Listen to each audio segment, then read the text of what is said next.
Tignes-Val Desair, France is the 8th largest ski and snowboard resort in the world. I was planning to post a video on how to get there, what to expect, where to stay, après-ski, but I lost all of that footage. Fortunately, I still have my skiing footage, so instead, let's break down the mountain layout and then tackle the highest slope in each of those sections. You can break down the trail map into 6 regions to make it more manageable. The extreme left, which we'll call Monte, the next 2 valleys over, which we'll call Val Desair, then Borsat, followed by La Grande Motte, then Val Claret, and finally Tignes 2100. So let's start with La Grande Motte, which is the highest point in Tignes-Val Desair at 3,456 meters. You get there by taking the Grande Motte tram and then heading to the left. When I was there, it was highly windy and hadn't snowed in about a week, so the groom slope was fairly icy, and some were heading off the slope to take their chances on harder crusty snow.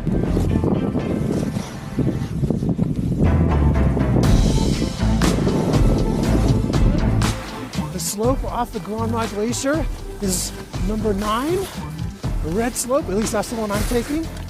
You know, advanced intermediate under the French ski slope system. So they haven't had a lot of snow in Tignes for a while, so it is a bit icy. It's a glacier after all.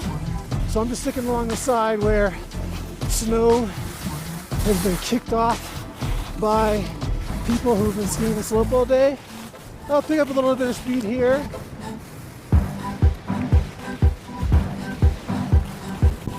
It's nice smooth slope, great if you're an intermediate or an expert who wants to cruise. Might be a little bit challenging for a complete beginner.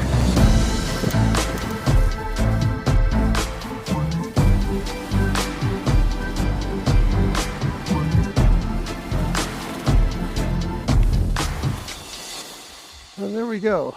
A fun slope was over in Val Claret. It's not actually the highest slope. That would be Promacu, but the Col de Vey chairlift, which takes you there, was closed. So I settled for the border cross run, which you can access from the Col du Palais chairlift. Rather than take Signal, a blue slope, from the top of the lift to get down to the border cross slope, I veered to the skiers' right because the terrain on the side was just so wide open and inviting.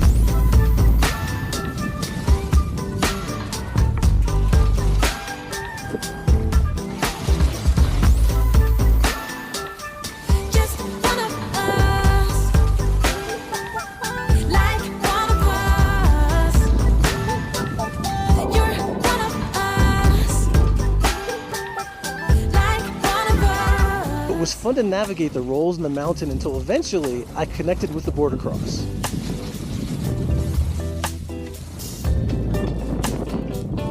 With all of its winds and turns, it was a fun finish to the run. Almost like you were on an F1 racetrack.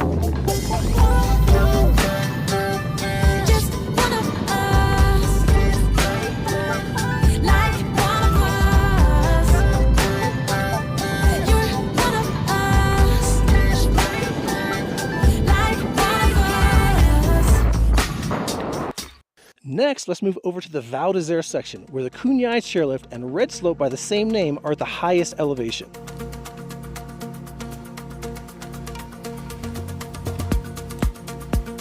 Starts out with a little traverse, and that's already icy. So what I think I might do is veer off to the side, because if you go to the left there, that's going to be sheet ice. This snow will be a little bit nicer, I think, and it is. You know, just crisp snow. This is a nice advanced intermediate run, but that ice makes it much more challenging. Very short, and there you go.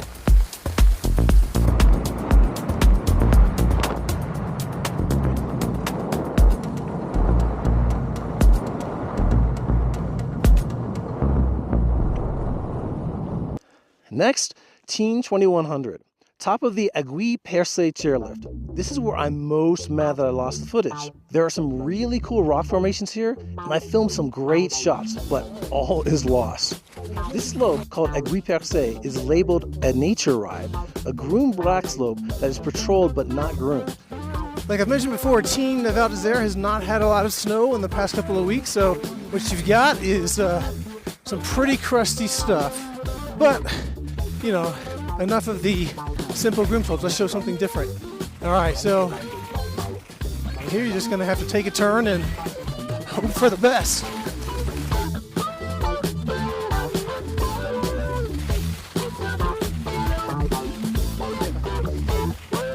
Definitely a challenge.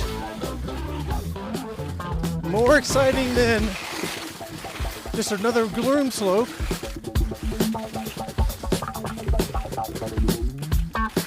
But now it's leveled out a little bit. Certainly would be a lot more fun with fresh snow.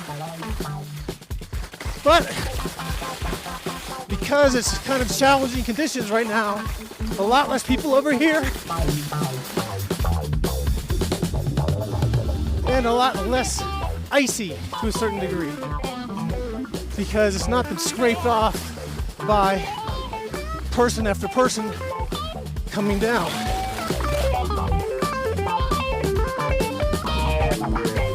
So a nice little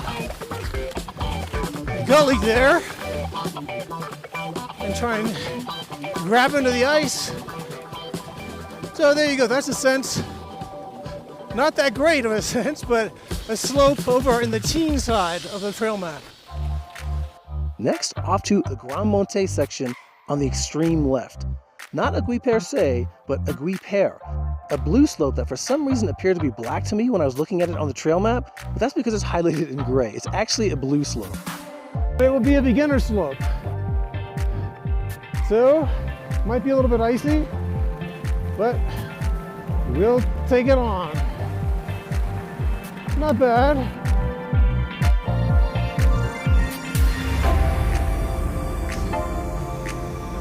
Looks like it's flattening out, so I'm gonna get into a tuck, because I don't want to have to full flats.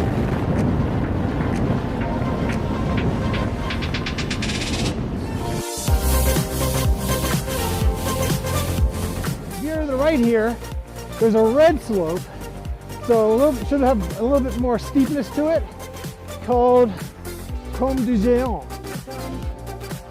Much better steepness, and nobody's on it, so great. I'm gonna take some nice fast turns. It's fun.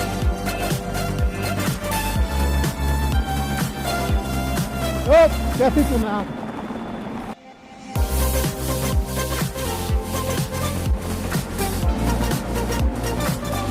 All right. Navigated through them. But yeah, that will be a great slope when there's nice fresh powder. It's actually one of the better slopes I've hit in Tignes-Val Desair so far this trip because the snow is very good. Finally, Jenipe, a green slope off the Montet chairlift in Montet. Montet is great for beginners because it seems to have the highest concentration of green slopes in Tignes-Val Desair. All right, I'm going alongside the Jenipe slope because I think the snow is a little bit better on the sides, not on the actual slope because so many people have gone on it that it's scraped down to the ice. But I'm going to try and get over to the Grand Pré lift, and those green slopes over there.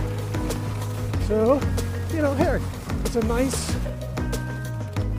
flat slope, rolling, great for beginners. But you can see that it's a nice long slope, although we're coming to a little bit of steepness here. So often at many resorts, beginners don't have options for really long rolling slopes like this. This seems to be one of them. So I'm gonna join up with the slope now. Which is get great view of some landscape. Great view of the mountains on this slope.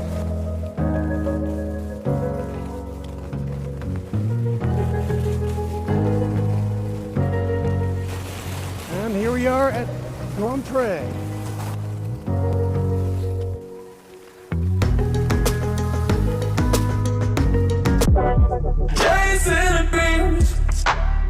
What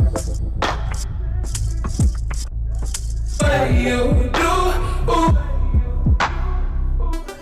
don't let go.